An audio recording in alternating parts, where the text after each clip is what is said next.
Bom dia, jovens. Vamos para o nosso segundo exemplo comentado de associação de capacitores.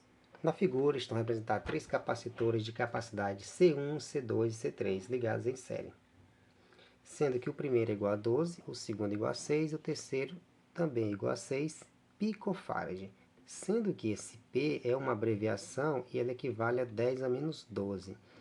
Determine, letra A, a capacidade CS do capacitor equivalente à associação, e na letra B, pede-se a carga em cada placa dos capacitores e a diferença de potencial em cada capacitor quando os terminais A e B dessa associação têm uma DDP, uma diferença de potencial de 12 volts. Vamos lá. Como ele quer a capacidade equivalente a uma associação em série, matematicamente aqui é o contrário dos resistores. Quando são três resistores ligados em série, a gente soma direto. No caso dos capacitores, na associação em série, a gente soma pelos inversos. Então, o inverso do capacitor equivalente é igual ao inverso do primeiro capacitor, mais o inverso do segundo, mais o inverso do terceiro. Então, o inverso do capacitor equivalente em série é igual ao inverso do primeiro, que é 12, mais o inverso do segundo, 6, mais o inverso do terceiro, também 6. Como nós temos três frações no segundo membro, de denominadores 2, 6 e 6, calculando o MMC vai dar 12, divide por cada um dos termos e vamos ter 1, 2, 2, multiplica pelo numerador, teremos 1, 2, 2, somando fica 5 sobre 12. Invertendo as duas frações, teremos CS sobre 1 e 12 sobre 5. CS para 1 dá o próprio CS, que é a capacidade equivalente em série, e 12 para 5 temos 2,4 PF, ou seja, 2,4 picofarad. Na letra B, pede-se a carga e a diferença de potencial em cada um dos capacitores. Como é uma associação em série, a carga em cada capacitor é a mesma. Então, pegando a definição de capacitor, que é a quantidade de carga armazenada numa certa diferença de potencial, e a capacidade equivalente que nós acabamos de calcular é 2,4, substitui-se 2,4 vezes 10 a menos 12, que é o valor de P, a abreviação. A quantidade de carga que a gente quer encontrar, repete o Q, e o ΔV é o 12, que já tem na questão, letra B, repete-se o 12.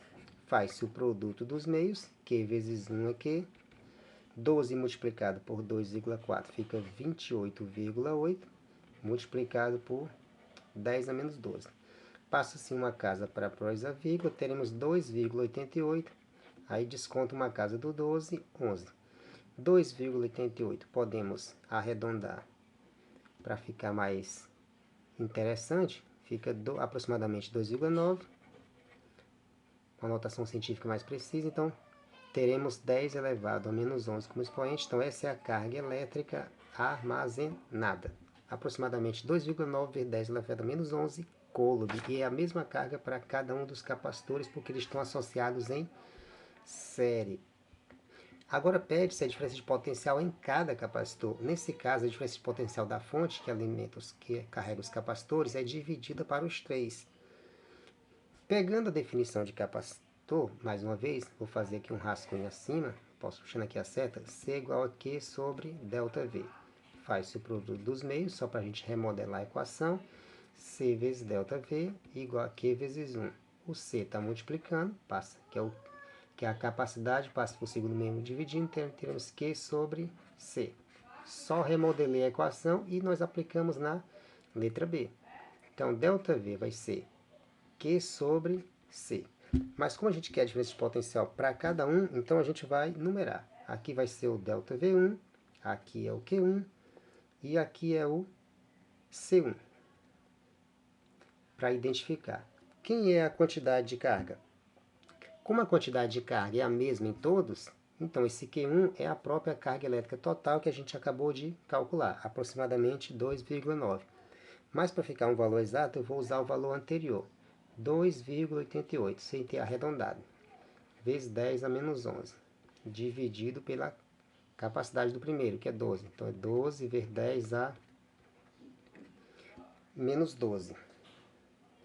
Vejam que 2,88 dividido para 12, nós vamos ter 0,24. fazendo isso com a calculadora fica mais simples. Esse 10 a menos 12, que é negativo, quando ele for para cima, ele fica mais 12. Esse mais 12 com menos 11, nós vamos ter 10. Então, nós vamos ter a diferença de potencial para o primeiro capacitor de 2,4 volts. E procedemos da mesma maneira para os seguintes. O ΔV2 vai ser o Q2 sobre o C2. A carga elétrica armazenada é 2,88 vezes 10 a menos 11. A capacidade do segundo, 6 vezes 10 a menos 12, que é a abreviação. Do mesmo modo, esse 10 a menos 12 é negativo. Quando ele for para cima, ele fica mais 12, que somado ao menos 11 vai sobrar novamente um 10. Divide-se o 2,8 novamente agora, só que agora pelo 6. Notem que 6 é a metade de 12. Então aqui já dá um raciocínio matemático para vocês deduzirem, que vai dar o dobro de 0,24 na resposta, que é 0,48 para a divisão. E sobra um 10. Então, ΔV2 é igual a 4,8 volts. Como o capacitor 2 tem o mesmo valor do capacitor 3, logicamente, a diferença de potencial do terceiro é igual à diferença de potencial do segundo, o que equivale a também 4,8 para o terceiro. Nem precisa repetir as contas. E nós finalizamos esse problema.